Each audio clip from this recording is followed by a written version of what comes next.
Good morning, everyone. Dr. Stillman and Jim Laird here from Largo, Florida. Although we're And about to on move. time, and on Yeah, we're time, about to Dr. become Stillman. Airbnb vagabonds. That's And correct. today we are going to be talking about why light is such a big deal, something we talk a lot about. But if you're new to what we do and you don't know us very well, then it's something that we need to make sure we explain very carefully and very seriously because it is one of the single biggest things we see moving the needle for people. And we're all about moving the needle. So good morning, Jim. How are you doing? I'm great. Just lots going on, man.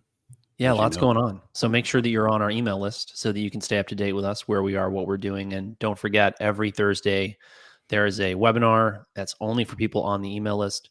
If you don't catch it live, it goes into a paid program for us. So be sure you're on the email list. We're going to have more perks for the email list subscribers soon.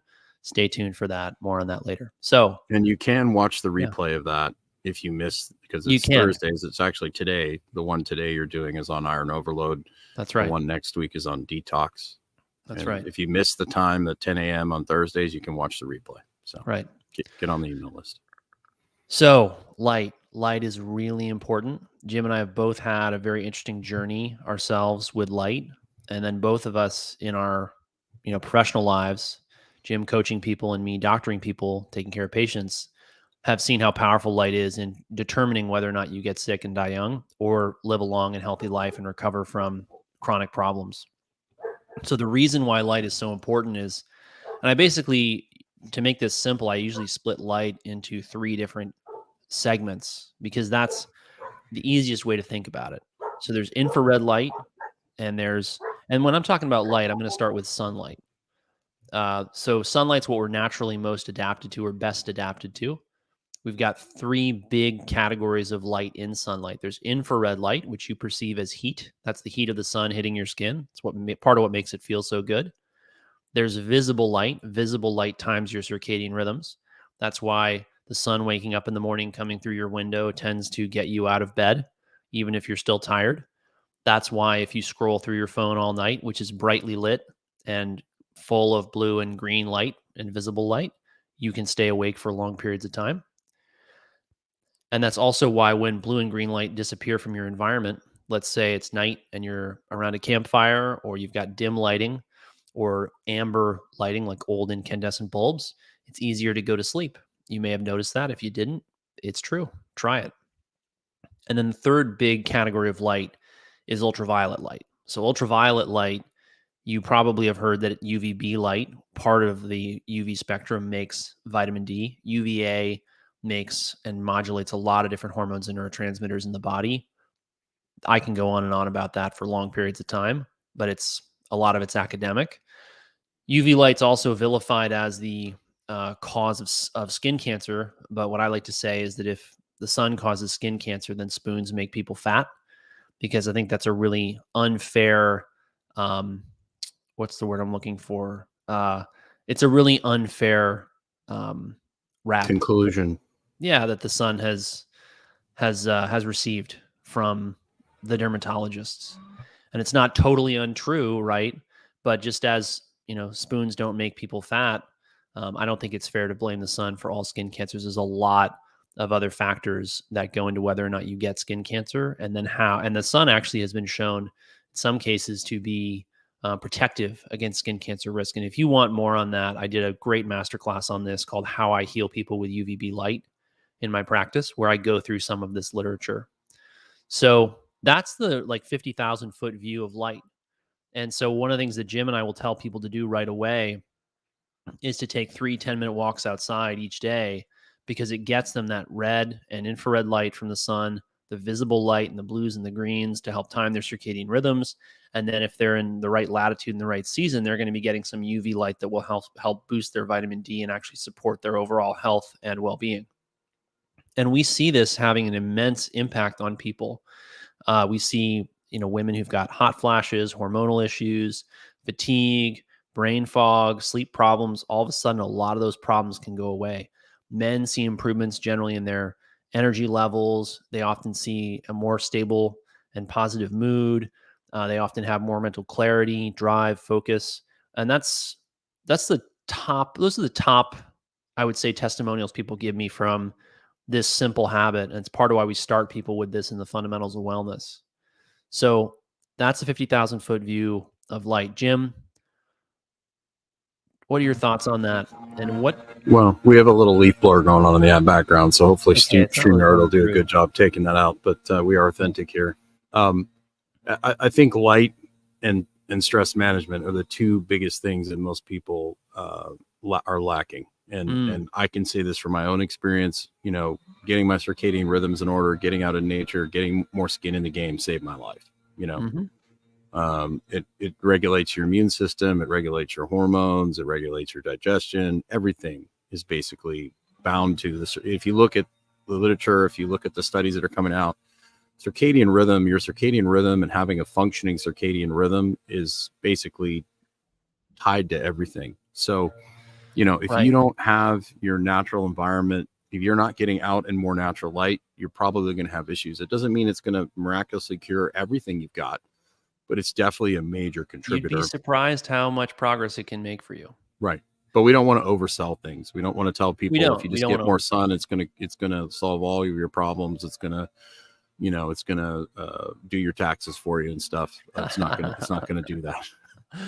Right. But you know, that needs to be part of the foundational stuff, because you know, it's just like if you put an animal in a zoo and you take it out of its natural environment, what do you think is going to happen? So you have to make deliberate choices to get enough nature and enough natural light into your life to overcome your indoor existence, right? And more people are talking about this in the health and wellness space. You know, Huberman comes to mind. He talks about this a lot. I think, though, that a lot of people get lost in the data, lost in the papers, lost in thinking about it, learning about it, and they don't take action, right? Because a lot of the time they're listening to experts, influencers, gurus who don't actually coach people, don't actually treat patients. And it's a big difference between, hey, you know, you should get more sunlight, and here's how you can do that practically. Because we constantly get the objection from people, well, I work indoors and there's no windows, and my boss doesn't care. You know, I live in a cold, dark place like Minnesota. How am I supposed to go outside 3 times a day without freezing my toes and fingers off? All these different objections we get from people as far as making this change, we've handled over and over and over again. And sometimes what people don't realize is their barrier to getting outside is a problem with other parts of their lifestyle, right? Like if they're very sensitive to the cold, are they eating the right diet? Are they getting enough exercise? Are they, for example, using sauna? Is there more they could be doing to support their metabolism so that they can tolerate cold temperatures and then being outside, which, you know, it's a frosty, like 50 degrees here in Florida this morning. But you know, we know it's a lot colder other places. I just watched a video from somebody in Idaho last night and it was snowing. So we sympathize. And I'm sitting out here in a t-shirt, just really enjoying myself. You've got so much muscle mass. You just well, I also grew up somewhere where it was regularly 40 below zero on a regular basis. So, but I think people have a tendency, just like with exercise or diets or whatever, is to go from one extreme to the other, right? Mm-hmm. So if you haven't had any natural light in your life for a long time, you don't go bake in the sun for 2 hours in the afternoon. Mm-hmm. You start with morning light. You start slow. You start just by getting walks. You start by getting, you know, more skin in the game. And you start slowly, and you gradually increase these things to the point where, you know, I can stay out in the sun in Mexico and Nicaragua in the afternoon. I feel when I'm getting too much, I get in the shade. I don't burn, you know, because I've spent so much time outside. So people go from like, I don't get any sun at all. You know, when I started, I had to start really slow because my eyes literally hurt when I was out in natural light because I wore sunglasses all the time. So people have a tendency to swing from one extreme to the other, and we want to gradually bring people along and find the right dose for them, right? Like, and we've you seen can't people. go.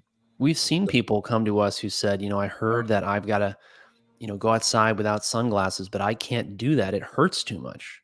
Mm-hmm. We've seen all kinds of things from super sensitive skin to super sensitive eyes to total heat intolerance. You know, like I can't go outside past May where I live because these are those symptoms that are debilitating to me act up. we help people understand, okay, well, this is what that means. And here's how we can adapt this for you so that you can still get the benefit while also addressing underlying causes of your inability to, say, tolerate heat, tolerate cold, which then allows you to get outside, because that getting outside has so many other ancillary benefits. And that's actually another thing that I'm reminded of when we talk about this topic is so many people who come to us too, they are chasing the therapeutic lights. They're buying saunas, they're buying red and infrared light therapy devices. And I understand people doing that. And we, of course, use red and infrared light saunas, light therapy devices in what we do because we see the value and the benefit to people. However, at the same time, the key and the foundation of this is actually sunlight. You've got to start with sunlight on your skin and in your eye, even if it's through a pair of sunglasses, even if it's wearing barrier protection clothing, like a UV guard, rash guard, sunscreen. I don't use any sunscreen except for the ones that have zinc oxide in them, because that's the product I consider to be most safe. And I would call it biocompatible with the human body. There's tons of toxic stuff in sunscreen. It's actually part of one of the reasons why I think if you look at the literature, there's convincing links between certain sunscreen and sunscreen ingredients and skin cancer, which is why I think it's very unfair. Another reason I think it's very unfair to blame skin cancer on the sun. Yeah, Rommel snuck into the house. He squeezed his way in. For those of you listening on the podcast, Jim had to take a moment off screen to go get his dog. And we do want to point out that, we're not a professionally produced podcast, and we make a point of that because we live what we believe. Jim believes that being outside is the best thing for him, makes him feel better. It's, I am working towards this more and more, right? And that means being outside where there's occasionally leaf blowers, or your dog wanders into the house and you have to go get him and pull him back out as he just did. And we encourage you guys to lead these kinds of lives because we see the benefits when people are in our, programs as patients in the practice or in the coaching programs in the coaching practice. Well, and a lot of times the skin cancer thing, I think, people have a tendency to only go outside when it's the most intense, right? Right. And they don't spend enough time in the mornings and the evenings. And you might be in a place where your eyes really bother you. You're not in a good place. You might need to start with sitting in the shade outside for, a few minutes. Start in the mornings. A lot of times, the heat intolerance or the cold intolerance, you just haven't started with a low enough dose. It's the same thing with exercise. A lot of people will be like, I've sat on my couch for 10 years and now I'm going to go try and run a 5K. Well, let's start with a recipe for disaster. Or you might need to start on the floor. You might not be in good enough shape to walk. So a lot of people try and start, they're trying to drive to, Nicaragua and they want to start in Mexico when they're in Florida. You can't, it'd be really nice if you could start in Mexico, but you can't. So. Yeah. Here's a good question. Another thing that I see people doing before we get to this question is they'll hear that they need more light and then they can't get the light. And then they feel bad about themselves because they can't get the light. And they beat themselves up because they say, well, there's got to be something wrong with me. Yeah. Or they'll beat themselves up for keeping their kids inside or keeping themselves inside because they didn't know about this. Those mindsets actually create a lot of illness and dis-ease as well, which we have to help people overcome and, create a positive mindset around this so that they can really you have to do the best you can. And the human body is incredibly resilient. And so if you do the best you can, sometimes it's not going to be optimal or ideal, but the more things that you can do to make you more resilient, the more you can get away with intentionally. Right. And everyone's a little bit different. Some people are going to have to really buy into certain things to swing the needle. Yeah. Other people, a little bit's going to go a long way. And that's just kind of, you have to figure that out for yourself. And the beauty of our mastermind programs and mastermind sessions, also known as group coaching programs and group coaching sessions, is that people will come to us and they'll say, look, I'm doing this, I'm doing that. This month, should I buy a sauna or should I buy an EMR Tech Firestorm?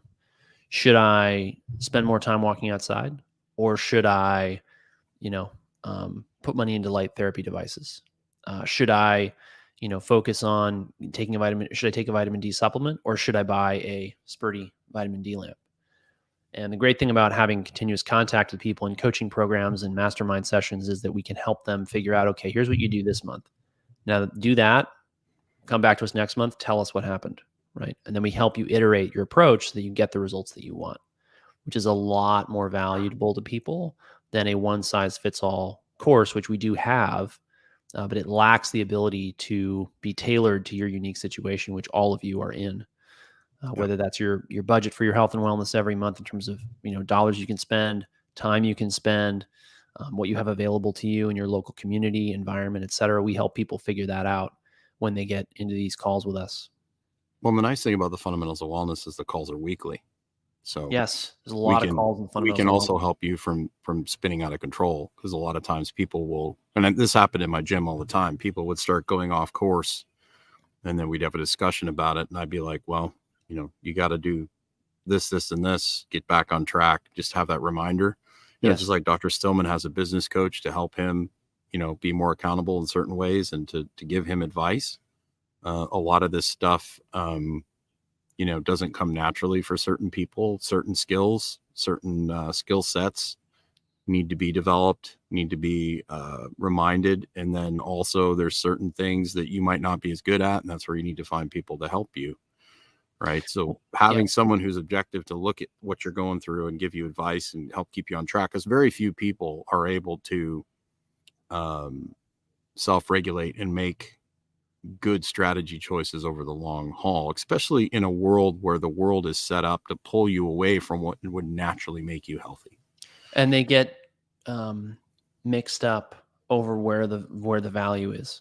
So I've seen people come in who are waking up at 4 o'clock in the morning to do sauna, light therapy, other healing things like, detox protocols and whatever, without getting into too many details. And I said to them, look, you're cutting your sleep short 2, 3, 4 hours. You need sleep to recover. Right. You need sleep to be healthy and well. This isn't a good strategy. You need to find things in your day that you can move on to someone else, outsource these problems, or just say, hey, I can't be responsible for this anymore. I'm too overextended. Because we'll see this over and over again. They'll get distracted by these things that they've heard are good for them, and it will distract them from the fundamentals, and they'll get much worse outcomes long-term because they allowed themselves to get distracted. Now, sometimes we have to really work hard to tailor this to them, because they say, look, I have real serious constraints in my working schedule, or my family we have these problems, and I have to be available to ailing grandparents, troubled kids, stepkids, cousins, brothers, husbands, whatever. We see that all the time, but we need to have a conversation about how we can help you meet your needs and your family's needs, or your work requirements or whatever, while also taking care of yourself. Because one of the biggest mistakes we see people making is they basically mortgage their health in order to meet someone else's needs, whether that's an employer, spouse, child, parent, grandparent, or anyone else in life. You got to take care of yourself first, man. You got to put the That's oxygen right. mask on yourself. And That's the right. thing is too, I would always tell people that were like looking to lose body fat, or, recompose, like get a recomp on their body. They'd get up and do the 5 a.m. boot camp, 5:30 boot camp. I'm like, look, you're better off sleeping a couple extra hours than you are, getting up and throwing everything off. Get that extra sleep. That's going to go in the long run. That's going to go a long way for recovery, being able to train, consistently, feeling good, all the things. You're much better off sleeping in my opinion. Of course, there's some people that work out at 4:30, 5 in the morning and have done well for a long time. Good for them, but that just because somebody can get away with it doesn't mean that you need to too. So James asks question, how many hours before bedtime should we avoid light? So there's no hard and fast to this. It depends on your sleep schedule. So for example, if somebody comes to me and says, hey, I've got to be awake at 5 o'clock for an early morning shift, how many hours of light should I avoid before bed? I'm going to say, okay, you're waking up at 5. We want you to get 8 hours in bed, so you can hopefully get 7 to 8 hours of sleep. Let's say 8 hours before 5 p.m. is 9 p.m. I like to see 3 to 4 hours before bedtime without blue and green light. That means you're either wearing, I don't have them in front of me, but blue blockers, and or you're using red filters on your phone, and or you're using low blue light bulbs in the home. So for those 3 to 4 hours, so if you're going to bed at 9, waking up at 5, 3 to 4 hours before 9 would be 5, 6 at night. And that would be what I recommend. Now, obviously, let's say you work the night shift, and it's not really a good option for you, because we don't, blue blockers, if you're working the night shift, are really tough because they may change your color perception and they'll make you sleepier, and that will make you slower. So if you need to be able to react quickly and you need to be sharp, like a bouncer, security guard, many of the other people who work night shift, right? You may not want to wear blue blockers in order to have optimal job performance. Let's say you're going to bed at 2 o'clock in the morning on that kind of schedule. Well, right, if you're going to get 8 hours of sleep, you got to be going to sleep at 2, waking up at 10. That means that ideally 3 to 4 hours before bed, you'll be putting those blue blockers on. But if you can't, that's actually a situation where I would use something like melatonin on those working nights to help somebody make up for that difference. But anyway, Jim, thoughts on that? Anything to add? I basically, when the sun goes down is when I start really paying attention to making sure I'm not having any really bright lights exposed, no overhead stuff. I'm not super nuts about it, but that's basically what I do. And then obviously, if you have to work night shift, you just have to understand you're trading your health, and so maybe you need to do it. Yes. But preferably we would counsel people to get away from night shift. Yeah. But if you're working nights, you definitely wouldn't want to train like a maniac during those night shift times. You want to make sure you put your harder training on days where you're getting, you're not working the night shift. So you would basically do more restorative stuff. And then there's all sorts of, Huberman has a whole podcast on things you can do to mitigate night shift. But the best way to mitigate night shift is to not do it. But, sometimes things happen, maybe you're a paramedic, maybe you're a firefighter or a police officer, and then we just do what we can to manage that. You're obviously going to want to make sure your diet's in order, make sure when you do get sleep, it's high quality, the room's super dark, doing all the things you can to do the best you can to mitigate that.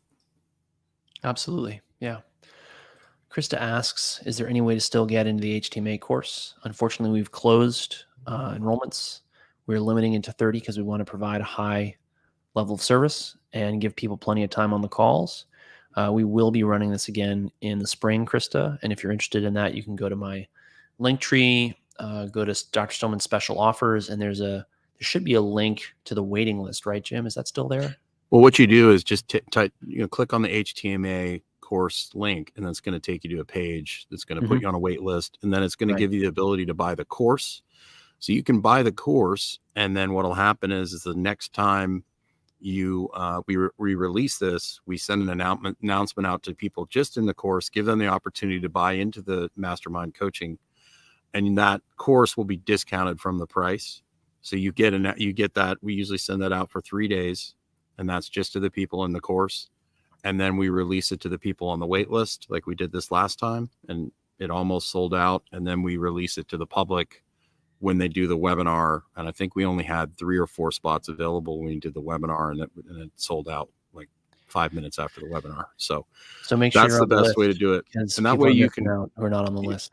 That way you can go through the course. There's a lot of great stuff in there. They added a thing to the end of the course, which actually gives you like a quick start guide on how to interpret and how to do that sort of thing. So there's a lot of information to go through. So if you actually get into the course now, you get to go through the information, and then the next time they release the coaching, you'll be able to fly right in and really be in tune with the questions and the Q&As and all that sort of thing. Absolutely. Yeah. James mentions, I feel blessed to have access to a world-class powerlifter and doctor every morning and twice on Thursday. James, we're glad to have you here. And on that note, drop us a like, share, comment. The algorithm doesn't like us because we speak the truth as we see it and not as the narrative tells us to. So as always, thank you all for watching. Take care. Have a great day. Don't forget to get outside. Jim, anything you want to add? That was very good. Very eloquent. Thank you. We encourage free thought, and that's why they don't like us. That's right.